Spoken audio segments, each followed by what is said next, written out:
আসসালামু আলাইকুম গাইস, আশা করি তোমরা সকলে অনেক অনেক ভালো আছো। আমার মতে আমি অনেক ভালো আছি। তো আজকে ভিডিওটা শুরু করার মূলত উদ্দেশ্য হচ্ছে বিগত 2-3 দিন বা অনেক দিন ধরে জানেন আপনারা যে FFPL সিজন 3 শুরু হবে। তো এটা নিয়ে আমি কিছু পোস্ট করেছিলাম, যা আমি বলছিলাম যে এখানে আপনাদেরকে কিছু করে দেখানো বা উপহার দেওয়ার চেষ্টা করব।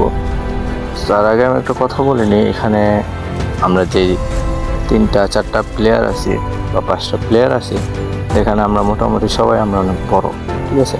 আমরা প্রফেশনাল কোনো স্পোর্টস টিম না বা প্লেয়ারও না, যার বিদায় মনে করেন আমাদের কাজ করে খাইতে হয়, যেটা আমি সরাসরি বলতেছি। তো যার কারণে আমি একটু ব্যস্ততা থাকার কারণে আমি খেলতে পারিনি, ওরকম অ্যাক্টিভ ছিলাম, খেলতে পারিনি বললেই চলে। তো এমন না যে আমার 3টা প্লেয়ার খেলে নেই, তারা খেলছে, তারা তাদের বেস্টটা দেওয়ার চেষ্টা করছে। তো সমস্যা ওই একটা জায়গায় যে আমি খেলতে পারিনি, এতটুকুই, যার কারণে আমরা কোয়ালিফাই করতে পারি নাই। তো এখানে কষ্ট আমিও পাইছি, আমার টিমও পাইছে, এখানে কিছু বলার নাই। তো ইনশাল্লাহ নেক্সট টাইম অবশ্যই আপনাদের কিছু দেওয়ার চেষ্টা করব। দোয়া করবেন আমাদের জন্য, দোয়া করবেন আমাদের টিমের জন্য।